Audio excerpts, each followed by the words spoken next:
Hello sa inyong lahat. Ako si Aina at ikinagagalak kong makasama kayong muli.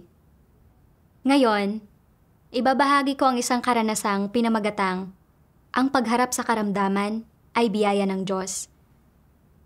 Ang sister sa kwentong ito ay nagdusa sa malubhang arthritis mula pagkabata. Matapos niyang manampalataya sa Panginoon, mahimala siyang gumaling. Labis siyang nagpasalamat at nagsimulang ipalaganap ang ebanghelyo at magpatotoo para sa Diyos ng buong puso. Sa paniniwalang pananatilihin siyang ligtas ng Diyos habang buhay.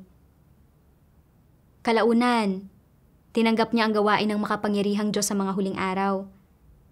Para makatanggap ng mas marami pang biyaya at pagpapala ng Diyos, aktibo niyang ginawa ang kanyang tungkulin at tiniis ang anumang hirap ng walang reklamo. Sa hindi inaasahan, bumalik ang kanyang karamdaman at lalo pang lumala ng lumala ang kanyang kondisyon, maging hanggang sa puntong halos paralisado na siya. Nang maharap sa malupit na realidad na ito, nalugmok siya sa pagganegatibo at nagsimulang lumitaw ang mga maling pagkaunawa at reklamo sa Diyos sa kanyang puso. Kaya, paano niya hinanap na maunawaan ang mga layunin ng Diyos at nakaahon mula sa kanyang pagganegatibo at maling pagkaunawa? Pakinggan natin ang kanyang karanasan.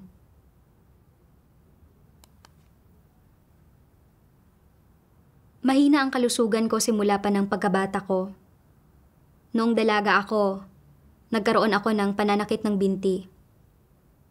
Sinabi ng doktor na mayroon akong rheumatoid arthritis at kailangan kong magpagamot. Noong panahong iyon, mahirap lang ang pamilya ko at hindi kayang magbayad para sa pagpapagamot. Sa tuwing lumulubha ang pananakit, umiinom ako ng ilang painkiller. Nagsusuot din ako ng mga ekstrang damit o umuupo sa pinainit na ladrilyong kama para maibsan ang sakit. Sa edad na 20, lumala ang kalagayan ko at naparalisa ako.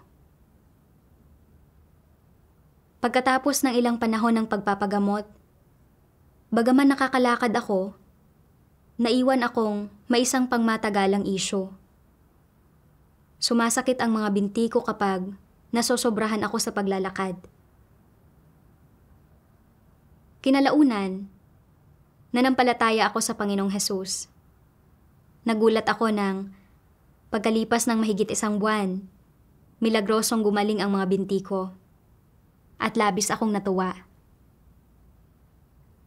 Para magpasalamat sa Panginoon para sa biyaya niya, naging aktibo ako sa pagbibigay ng mga patotoo at sa pangangaral ng ebanghelyo ayon sa pagsasaayos ng simbahan. Naramdaman ko na sa pamamagitan ng pagbibigay ng mga patotoo at ng pangangaral ng ebanghelyo para sa Panginoon, patuloy akong babantayan at poprotektahan ng Diyos. At baka pa nga makatanggap ako ng mas malaking biyaya. Simula noon, kumapit ako sa pananalig na para ba itong isang linya ng buhay. At ang sigasig ko sa pananampalataya sa Diyos ay nadagdagan pa ng husto. Noong Oktubre 2006, tinanggap ko ang gawain ng Diyos sa mga huling araw. Sobrang nasabik akong salubungin ang pagbabalik ng Panginoong Hesus.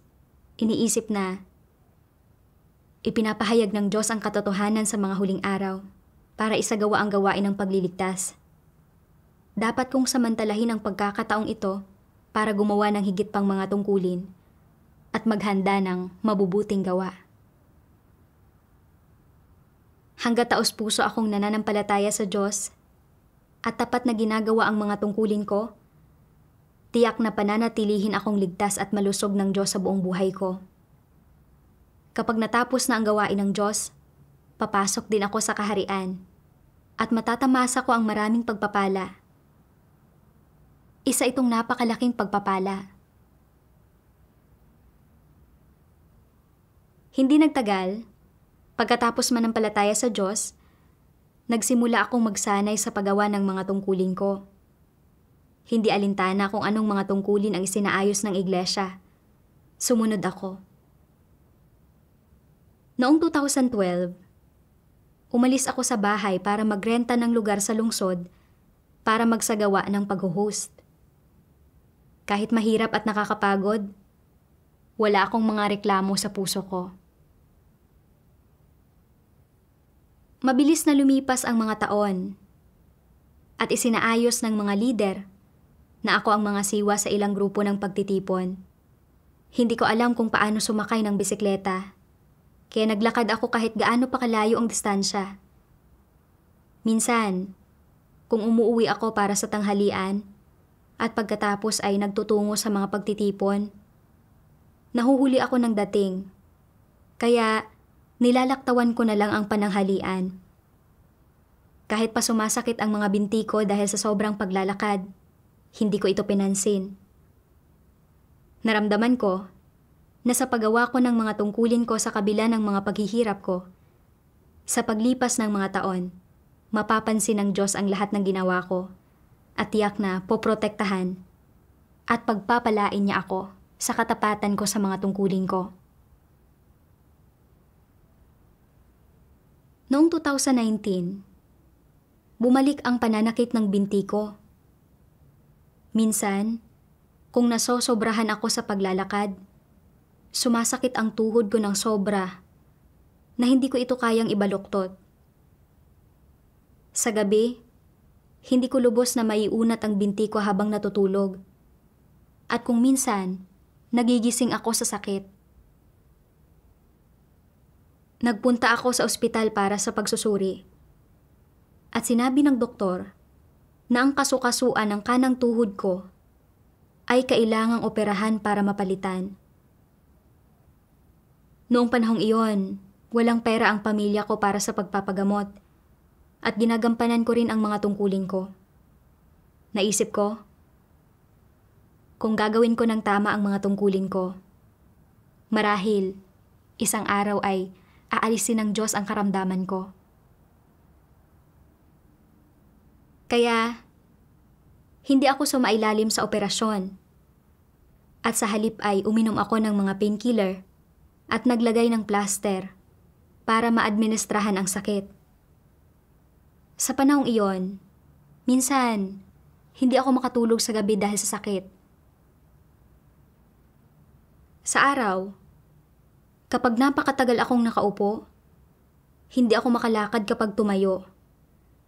At kinakailangan ko pang dahan-dahang masahihin ang binti ko bago ako makapaglakad ng kahit kaunti.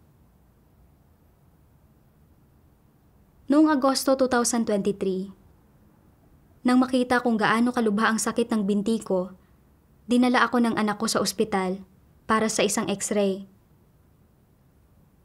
Tiningnan ng doktor ang x-ray at sinabing,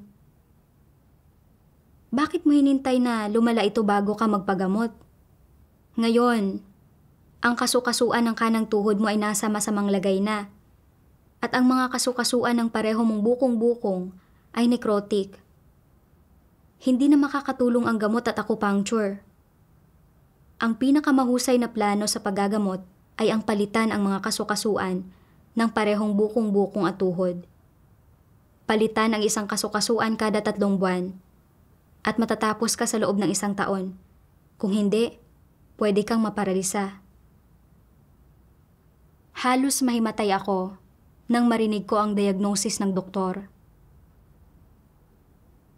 Kahit na ang sakit sa binti ko ay lumala sa paglipas ng mga taon at medyo handa na ang isip ko, hindi ko inaasahang magiging ganito kalala ang sitwasyon.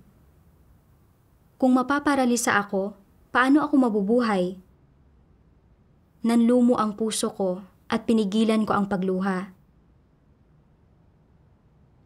Pagka-uwi ng bahay, sumalampak ako sa kama tulad ng isang umimpis na lobo.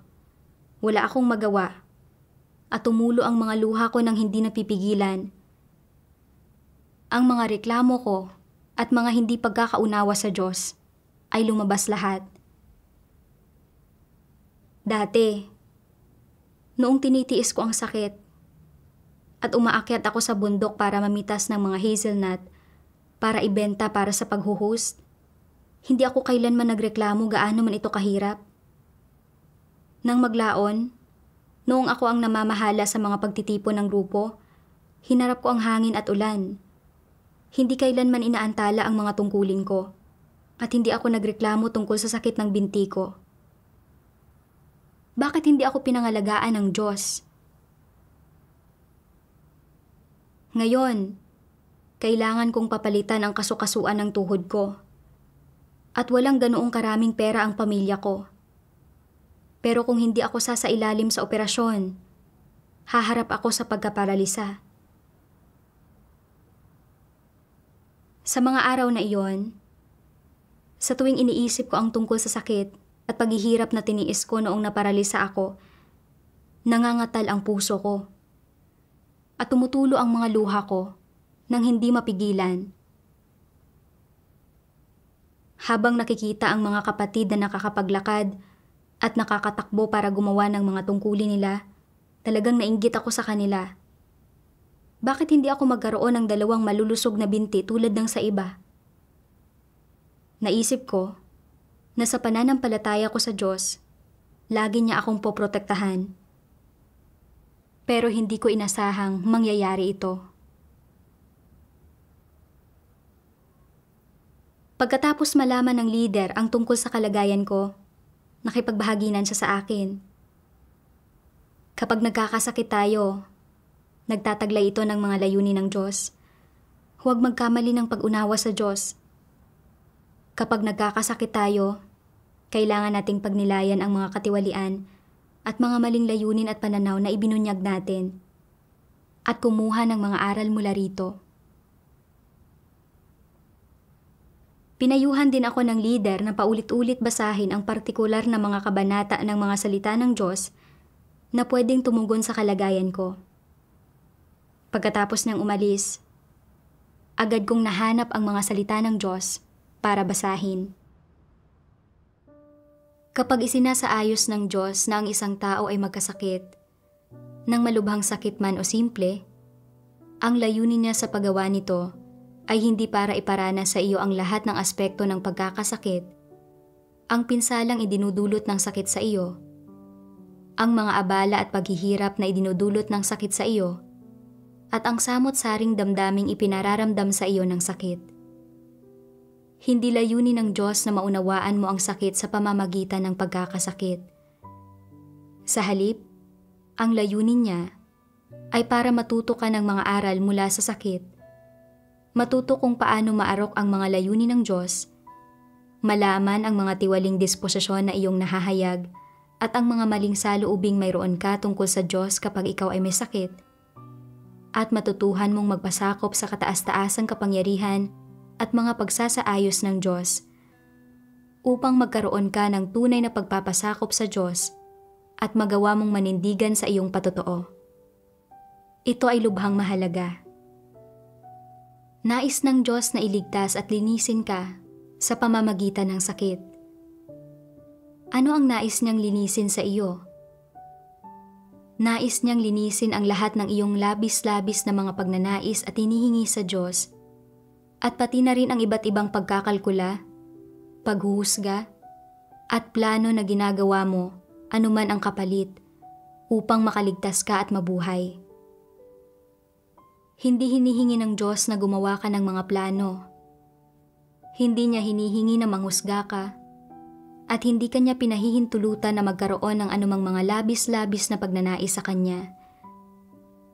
Hinihingi lamang niyang magpasakop ka sa Kanya, at sa iyong pagsasagawa at pagdanas ng pagpapasakop, na malaman mo ang iyong sariling saloobin sa pagkakasakit, at malaman mo ang iyong saloobin sa mga kondisyong ito sa katawan na itinatakda niya sa iyo, pati na rin ang iyong mga personal na kahilingan. Kapag nalaman mo na ang mga bagay na ito, mapapahalagahan mo na kung gaano kakapakipakinabang para sa iyo na inihanda ng Diyos ang mga sitwasyon ng karamdaman o na ibinigay niya sa iyo ang mga kondisyong ito sa katawan, at mapapahalagahan mo kung gaano nakatutulong ang mga ito sa pagbabago ng iyong disposisyon, sa pagkakamit mo ng kaligtasan at sa iyong buhay pagpasok. Habang pinagdinilay-nilayan ko ang mga salita ng Diyos, nakaramdam ako ng kaliwanagan. May mabuting layunin ang Diyos nang dumapo sa akin ang sakit na ito. Hindi sinusubukan ng Diyos na itiwalag ako o maranasan ko ang sakit at ang lahat ng napakaraming damdaming dulot ng sakit, kundi para linisin ang mga karumihan sa pananalig ko sa paglipas ng mga taon. Pagkatapos ay nagnilay-nilay ako sa puso ko. Anong gusto ng Diyos na dalisayin sa akin?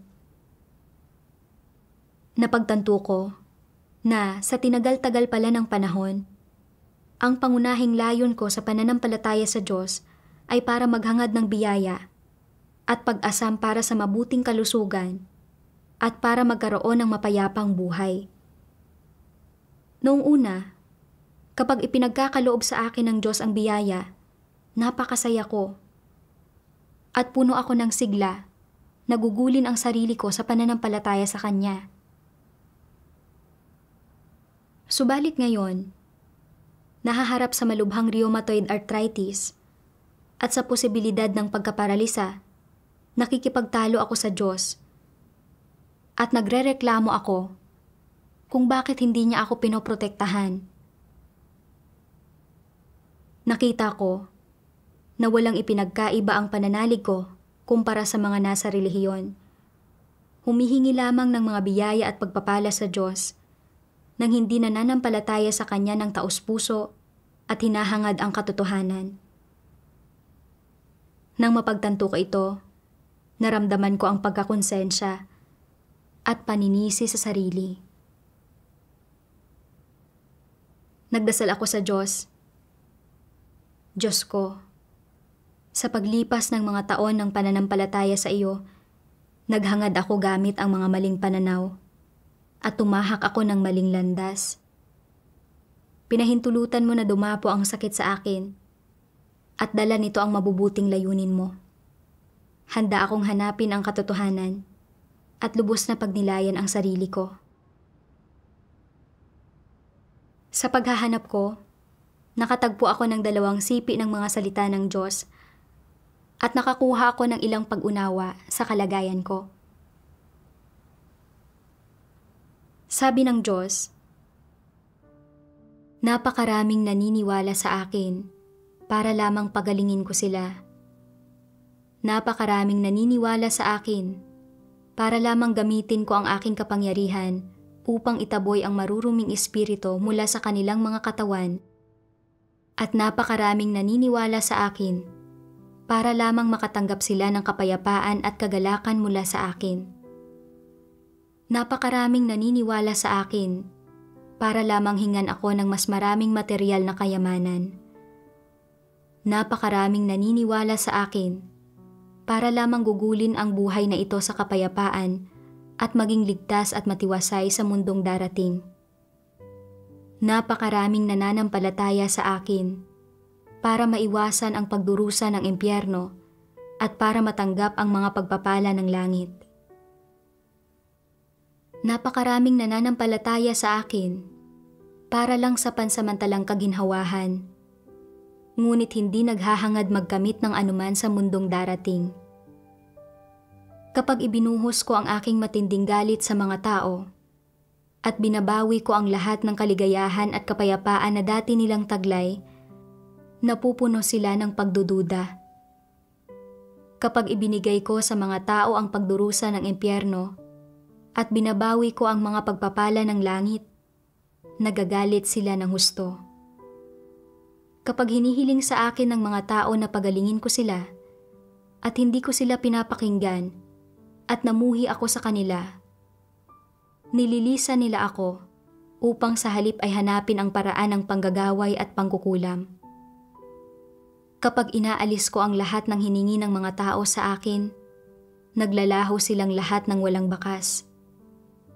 Sa makatwid, sinasabi ko na ang mga tao ay may pananalig sa akin sapagkat masyadong masagana ang biyaya ko at dahil masyadong maraming pakinabang na makakamit.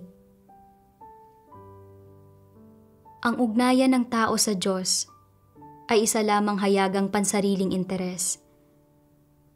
Isa itong ugnayan sa pagitan ng isang tumatanggap at isang nagbibigay ng mga pagpapala. Sa madaling salita, ito ang ugnayan sa pagitan ng empleyado at ng amo. Nagtatrabaho ng husto ang empleyado para lang makatanggap ng mga gantimpalang ipinagkakaloob ng amo. Walang pagmamahal na parang pamilya sa gayong relasyon na nakabatay lang sa interes. Transaksyon lamang. Walang nagmamahal o minamahal. Kawang gawa at awa lamang. Walang pag-unawa. Tanging walang magawang pinipigilang pagkagalit at panlilin lang. Walang pagiging matalik. Isang pagitan lamang na hindi matatawid. Matapos basahin ang mga salita ng Diyos, naramdaman kong tinutusok ng mga ito ang puso ko. At naramdaman ko ang sakit, na para bang hinahatulan ako ng Diyos ng harap-harapan. Isinisiwalat ang kalagayan ko sa malinaw na detalye. Napagtanto ko na ang pananampalataya ko sa Diyos at ang paggawa ko ng mga tungkulin ko ay naglayon para panatilihin akong ligtas ng Diyos, pagkalooban ako ng mapayapang buhay, at bigyan ako ng mabuting kalusugan. Ito mismo ang isiniwalat ng Diyos. Napakaraming naniniwala sa akin para lamang pagalingin ko sila. Sa pagbabalik tanaw, nang gumaling ako sa sakit ko, matapos manampalataya sa Panginoong Hesus, kumapit ako sa Kanya tulad ng isang linya ng buhay. At matatag akong nanampalataya na ang Diyos ay ang Diyos na nagbibigay ng pagpapala sa mga tao. Inisip ko na hanggat tunay akong nananampalataya sa Diyos, nagdurusa ng higit pa at higit pang ginugugol ang sarili ko para sa Kanya, pananatilihin ako ng Diyos sa mabuting kalusugan. At bibigyan niya ako ng mapayapang buhay na malaya mula sa sakit at sakuna. Matapos tanggapin ang gawain ng makapangyarihang Diyos sa mga huling araw, lalo akong naging masigasig sa pagugol ng sarili ko. Para gampanan ang mga tungkulin ko, umupa ako ng isang lugar na malayo sa bahay para patirahin ang mga kapatid. Nang maglaon, noong ako ang responsable para sa mga pagtitipon ng grupo, hinarap ko ang lahat ng uri ng panahon at mahahabang distansya. Naniniwalang makikita ng Diyos ang pagiging responsable ko at katapatan sa paggawa ng mga tungkulin ko. At tiyak na pananatilihin niya akong ligtas sa buong buhay ko. Subalit sa panahong ito, habang nahaharap sa malubhang sakit at sa posibilidad ng pagkaparalisa, tumalikod ako sa Diyos. Pagalit na nagrereklamo laban sa Kanya, ginagamit ang mga sakripisyo ko at pagugol ng sarili ko para sa Kanya para makipagtalo at makipagtuos sa Kanya. Gaya ng isiniwalat ng mga salita ng Diyos. Yaong mga walang pagkatao ay lubos na walang kakayahang mahalin ang Diyos ng tunay. Kapag ang paligid ay komportable o may pakinabang na matatamo, sila ay lubusang masunurin sa Diyos. Ngunit sa sandaling ang kanilang mga pagnanais ay nakompromiso o napapawi sa huli, agad silang tumitindig para maghimagsik. Kahit na pagkatapos lamang ng isang gabi, mula sa isang nakangiti at mabait na tao, sila ay nagiging mamamatay tao na malupit ang hitsura. Nang ipinagkaloob sa akin ng Diyos ang biyaya, ganap akong nagpasakop sa Kanya. Pero nang sandaling hindi niya ako binigyang kasiyahan, nagreklamo ako tungkol sa Kanya. Hindi ba't lubos na wala akong konsensya? Nananampalatayang tulad ng ganito at umaasa pa rin na makatatanggap ako ng mga pagpapala mula sa Diyos at makakapasok sa kaharian ng langit, talagang walang hiya ako. Ibinunyag ako ng lubusan ng karamdamang ito. Nakita ko na ang pananampalataya ko sa Diyos at ang pagganap ko ng tungkulin sa paglipas ng mga taon ay hindi kailanman naging taos-puso. Para mapagaling ako ng Diyos at makatanggap ako ng mga pagpapala, kaya ginawa ko ang mga pagsisikap ko. Ginamit ko ang mga sakripisyo ko at pagugol ng sarili ko sa Diyos para subukang makipagtawaran sa Kanya. Sa panlabas, tila sinusubaybayan ko ang bagong gawain ng Diyos. Pero ang perspektiba ko sa kung ano ang dapat hangarin ay hindi nagbago. Hinahangad ko pa rin ang biyaya at mga pagpapala tulad ng mga nasa kapanahunan ng biyaya. Nananampalataya para lamang makinabang ako hanggang nais ko. Dati, nakipagbahaginan ako sa mga kapatid. Sinasabing, hindi na ginagawa ng Diyos ang gawain ng kapanahunan ng biyaya. Na sa mga huling araw, ginagawa ng Diyos ang gawain ng paghahatol at pagdadalisay sa mga tao. At na, sa pamamagitan lamang ng paghahangad sa katotohanan at pagkakaroon ng pagbabago sa disposisyon sa buhay, ay maliligtas tayo at makakapasok sa kaharian. Pero hindi ako naghahangad ng katotohanan o ng isang pagbabago sa disposisyon ko. Sa halip, nakatuon lamang ako sa paghahangad ng biyaya at mga pagpapala. Ano ang posibleng makukuha ko sa pananampalataya ko sa Diyos ng ganito? Sa huli, kung hindi ko mauunawaan ang katotohanan at kung ang tiwaling disposisyon ko ay hindi magbabago, hindi ba mapapahamak pa rin ako? Pagkatapos ay naisip ko si Pablo. Nanampalataya sa Diyos ng may mga personal na motibo at karumihan. Ginagamit ang pagugol ng sarili niya para sa Diyos, pagsisikap at sipag para subukang makipagtawaran sa Diyos. Hayagang nanggigiit sa Diyos at nanghihingi ng korona ng katuwiran mula sa Diyos, at sa gayon ay inuudyukan ang disposisyon ng Diyos at tinatanggap ang matuwid na kaparusahan niya.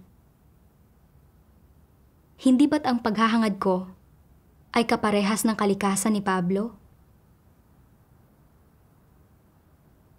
Pagkatapos ng pagpapagal at pagugol ng sarili ko para sa Diyos, hiningi ko na pagalingin ako ng Diyos at panatilihin ako malusog. Nang hindi kumilos ang Diyos ayon sa mga kagustuhan ko, nakipagtalo ako at nagprotesta laban sa Kanya. Ito ay paglaban sa Diyos. Sa pag-iisip ko ng lahat ng ito, nakaramdam ako ng matinding kalungkutan at lumuha ng may pagsisisi. Naalala ko ang pagkaparilisa ko ng higit sa 2 buwan noong 20 taong gulang ako. Sinabi ng mga doktor na walang lunas ang kalagayan ko, pero nakaya kong tumayo at makalakad muli. Ang Diyos ang nagpoprotekta sa akin noon pa man. Kahit na naiwan akong may pangmatagalang sakit sa binti, dahil sa karamdaman, kaya ako lumapit sa Diyos at nanampalataya ako sa Panginoong Hesus. Nang maglaon, ang Diyos ay gumawa sa pamamagitan ng mga kapatid para ipangaral ang Ebanghelyo sa akin. At sinuwerte ako na tanggapin muli ang Ebanghelyo ng Diyos sa mga huling araw, nasisiyahan sa pagdidilig at sa pagtutustos ng mga salita ng Diyos. Napakaraming pagmamahal ang ipinakita sa akin ng Diyos. Subalit ngayon, dahil hindi ako pinagaling ng Diyos gaya ng gusto ko, naghimagsik ako laban sa Kanya at nagreklamo tungkol sa Kanya. Wala talaga akong konsensya. Sa puso ko, tahimik akong nanalangin. Diyos ko, ang mga salita mo ang gumising sa puso kong manhid. Ngayon ko lamang napagtanto na sa pananampalataya ko, sinusubukan kong makipagtawaran sa iyo. Natamasa ko ng labis ang pagdidilig at panunustos ng salita mo. Gayunman ay hindi ko iniisip na suklian ang pagmamahal mo. Sa halip, hindi kita naunawaan at nagreklamo ako tungkol sa iyo. Talagang wala akong pagkatao. Diyos ko, handa akong magsisi at magbago. Pagkatapos, binasa ko ang mga salitang ito ng Diyos. Si Job ay hindi nakipagpalitan sa Diyos at hindi humiling o humingi sa Diyos. Ang kanyang pagpupuri sa pangalan ng Diyos ay dahil sa dakilang kapangyarihan at awtoridad ng Diyos sa pamumuno sa lahat ng bagay at hindi nakasalalay sa kung siya ay naggamit ng pagpapala o hinagupit ng kapahamakan. Naniwala siya na kung magbibigay man ng pagpapala ang Diyos sa mga tao o kaya ay magdudulot ng kapahamakan sa kanila, ang kapangyarihan at awtoridad ng Diyos ay hindi magbabago. At dahil dito, anuman ang kalagayan ng isang tao, ang pangalan ng Diyos ay dapat napurihin. Dahil sa kataas-taasang kapangyarihan ng Diyos, pinagpala ang tao. At kapag dumating ang sakuna sa tao, ito ay dahil din sa kataas-taasang kapangyarihan ng Diyos. Ang kapangyarihan at awtoridad ng Diyos ay namamahala at nagsasaayos ng lahat tungkol sa tao. Ang pabago-bagong kapalaran ng tao ay pagpapamalas ng kapangyarihan at awtoridad ng Diyos. At sa anumang perspektiba mo ito tinitingnan, ang pangalan ng Diyos ay dapat napapurihan. Ito ang naranasan at nalaman ni Job sa mga taon ng kanyang buhay. Ang lahat ng mga inisip at ikinilos ni Job ay umabot sa mga tainga ng Diyos at dumating sa harap ng Diyos at itinuring na mahalaga ng Diyos. Itinangi ng Diyos ang kaalamang ito ni Job at pinahalagahan niya si Job sa pagkakaroon ng ganitong puso. Ang pusong ito ay palaging naghihintay sa utos ng Diyos at sa lahat ng lugar at kahit ano pa ang oras o lugar, tinanggap nito ang anumang dumating sa kanya. Walang hiningi si Job sa Diyos. Ang hiningi niya sa sarili niya ay ang maghintay, tumanggap, humarap at magpasakop sa lahat ng pagsasaayos na nanggaling sa Diyos. Naniwala si Job na ito ang kanyang tungkulin at ito mismo ang nais ng Diyos. Matapos basahin ang mga salita ng Diyos, nakaramdam ako ng matinding kahihiyan. Nais kong magtago sa kahihiyan. Nanampalataya si Job sa Diyos nang walang anumang personal na motibo o karamihan. Hindi isinasaalang-alang kung makakakuha ba siya ng mga pagpapala o haharap ba siya sa kamalasan. Hindi alintana kung ang Diyos ay magbibigay o mag-aalis. Wala siyang mga reklamo. Si Job ay tumindig sa posisyon ng isang nilikha, nagpapasakop at sumasamba sa Diyos. Sa panahon ng mga pagsubok niya, nawala kay Job ang lahat ng kayamanan niya, mga anak niya, at nagdusa pa nga sa masasakit na pigsa sa buong katawan. Ang paghihirap niya ay napakatindi. Kahit na kapag nauupo sa mga abo, kinakaskas ang mga sugat niya ng isang peraso ng palayok, si Job ay hindi nagreklamo tungkol sa Diyos. Ni hindi niya hiniling sa Diyos na bawasan ang pagdurusan niya. Nagagawa pa rin niyang purihin ang pangalan ng Diyos at naninindigan pa rin siya sa patotoo niya para sa Diyos. Naiisip ang pagkatao at katwiran ni Job. Nakaramdam ako ng matinding kahihiyan. Sa paglipas ng mga taon ng pananampalataya sa Diyos, nang matanggap ko ang mga pagpapala ng Diyos, masaya akong nagpasalamat sa Diyos sa puso ko. Pero nang lumala ang kalagayan ng binti ko, nagreklamo ako tungkol sa Diyos. Nagnanais na makipagtalo at makipagkwentahan sa Kanya. Sa pag-iisip tungkol sa pag-uugali ko, kinamuhian ko ang sarili ko at nakaramdam ako ng matinding pagkakautang sa Diyos. Bagaman napakalaki ng pagkakaiba ko kay Job, walang pagkatao niya at ng dakilang pananalig niya. Handa akong sundin ang halimbawa ni Job. Kahit na anong mangyari sa katawan ko, kahit pa nga maparalisa o mamatay ako, hindi ako magrereklamo tungkol sa Diyos. Tutuparin ko ang tungkulin kong suklian ang pagmamahal ng Diyos. Kinalaunan, ninais ng anak kong lalaki na dalhin ako sa Beijing para sa isang check-up. Bago umalis, nanalangin ako ng pagpapasakop sa Diyos. Makapangyarihang Diyos, nagpapasalamat ako sa iyo. Ang awa mo ang nagpapanatiling buhay sa akin hanggang ngayon. Kung hindi dahil sa proteksyon mo, matagal na sana akong namatay. Pero wala akong konsensya. Hindi ko alam kung paano magpasalamat o suklian ang pagmamahal mo. Sa mga taong ito, patuloy kong sinusubukang makipagtawaran sa iyo, maghimagsik-laban sa iyo, at manlaban sa iyo. Diyos ko, hindi mo ako itinrato ayon sa mga pagsasalangsang ko, kundi ay binigyan mo ako ng pagkakataong magsisi. Handa akong magsisi ng tunay. Ano man ang diagnosis na makukuha ko sa Beijing, magpapasakop ako sa mga pamamatnugot at pagsasaayos mo. Kahit na maparalisa o mamatay man ako, iyon ay katuwiran mo. Kahit paanong pagsasaayos ang gawin mo, ito ay mabuti. Pagkatapos ng pagdarasal, naramdaman ko ang labis na kaluwagan at paggaan ng pakiramdam ko. Pagdating ko sa Beijing, sinabi ng doktor na napakalala ng kalagayan ko. Isang bahagi ng buto sa loob na bahagi ng kanang tuhod ko ang naging itim na at necrotic. At kung lalala ito, pwede itong maging cancer sa buto. At kung hindi ako sasailalim sa operasyon sa lalong madaling panahon, wala nang mga pagkakataon. Nang marinig ko ito, hindi na ako natakot tulad ng dati. Naisip ko na lamang na magpasakop sa mga pamamatnugot at pagsasaayos ng Diyos.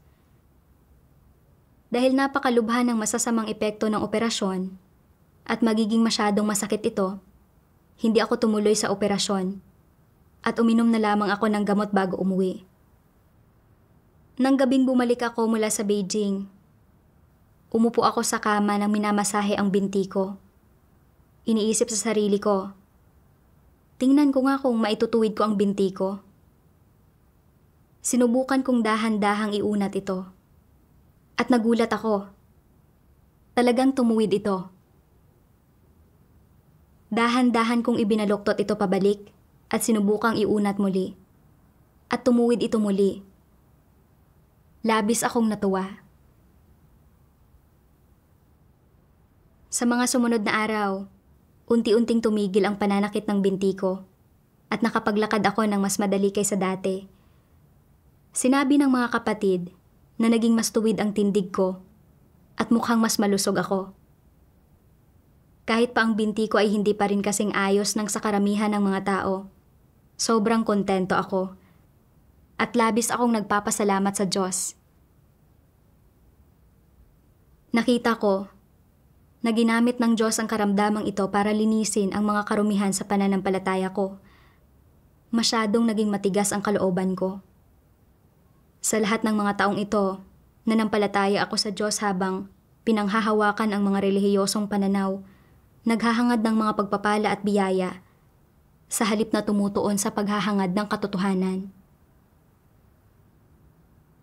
Ang tiwaling disposisyon ko ay hindi masyadong nagbago sa paglipas ng mga taon ng pananampalataya ko sa Diyos at nagsayang ako ng higit sa 1 dekada ng panahon. Simula ngayon, dapat kong taimtim na hangarin ang katotohanan at huwag subukang makipagtawaran sa Diyos. Ngayon, inatasan ako ng iglesia ng mga siwa muli sa isang maliit na grupo ng pagtitipon at lubos na nagpapasalamat ako sa Diyos para dito. Iniisip ko kung paano ko tapat na tutuparin ang tungkulin ko. Ibinibigay ang lahat ng makakaya ko nang hindi nagbubunga ng anumang pakiramdam ng pagkakautang o anumang mga pagsisisi. Matapos ang karanasang ito, napagtanto ko na ang karamdamang ito ay biyaya at pagpapala ng Diyos sa akin. Sa pamamagitan ng karamdamang ito, humarap ako sa Diyos at ibinunyag nito ang mga maling pananaw ko sa paghahangad ng mga pagpapala sa pamamagitan ng pananampalataya. Ang pagkakalantad ng mga salita ng Diyos ay nakatulong sa akin na makita na sa pananampalataya ko, hinangad ko lamang na makinabang ako hanggang nais ko. At ang pagsisikap ko at pagugol ng sarili ko para sa Diyos ay isang pagtatangkang makipagtawaran sa Diyos na hindi tunay na pananampalataya. Sa pamamagitan ng mga salita ng Diyos, ang mga maling pananaw ko sa pananampalataya sa Kanya ay sumailalim sa ilang pagbabago. Salamat sa Diyos. Dito na nagtatapos ang kwento. Ang karanasan ng sister na ito ay tumutulong sa atin na maunawaan na ginagamit ng Diyos ang mga pagsubok para ibunyag ang ating mga tiwaling disposisyon at para linisin at baguhin tayo. Sana ay makatulong ang kanyang karanasan sa ating lahat na makilala ang gawain ng Diyos, maunawaan ang kanyang mga layunin, at makamit ang tunay na pananalig at pagpapasakop sa Diyos. Salamat sa panonood. Hanggang sa muli.